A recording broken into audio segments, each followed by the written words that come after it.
Et si, pour notre nouvelle marque, on se donnait un nom de marque super cool? Est-ce qu'on a le droit de le faire? Est-ce que ça marche? Est-ce qu'on va gagner des points, des parts de marché, etc. On peut se poser la question parce que finalement, pourquoi se creuser la tête? On n'a qu'à mettre un nom cool et puis, allez hop, c'est parti. Et on a des exemples comme ça. Par exemple, en assurance, là, il y a un nouvel opérateur américain qui s'appelle Lemonade.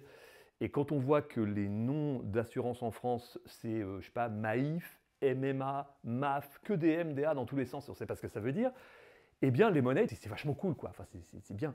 Ou si je prends, par exemple, le nom comme Klaxoon, Klaxoon, ça pète, c'est cool. Mais si je prends ces deux exemples, en fait, on ne sait pas trop pourquoi c'est là. C'est juste que c'est cool, mais après, le storytelling derrière, si on va sur le site de Lemonade, par exemple, eh ben, ça dit rien, quoi. Enfin, il n'y a aucune histoire, c'est pas frais, c'est pas pétillant, ça ne me désaltère pas. D'ailleurs, je sais qu'aux États-Unis, ça fonctionne parce qu'il y a un dicton, etc.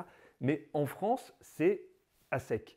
Donc voilà. Et quant à Klaxoon, en fait, on ne sait pas trop non plus ce que ça raconte. Seulement, c'est sympathique. Et ça, c'est déjà pas mal. Finalement, ça crée de la mémorisation, ça crée de l'ancrage. Donc, c'est ambivalent. Pour une fois, il n'y a pas de réponse. On ne sait pas si c'est bien, si c'est mal. Simplement, ça crée de l'ancrage, de la mémorisation. Mais alors après, pour raconter l'histoire, eh ben, on peut toujours se lever de bonne heure, puisqu'il n'y a pas vraiment de storytelling. Je vous laisse décider. Oui, non. Je vous souhaite un excellent naming et à la prochaine.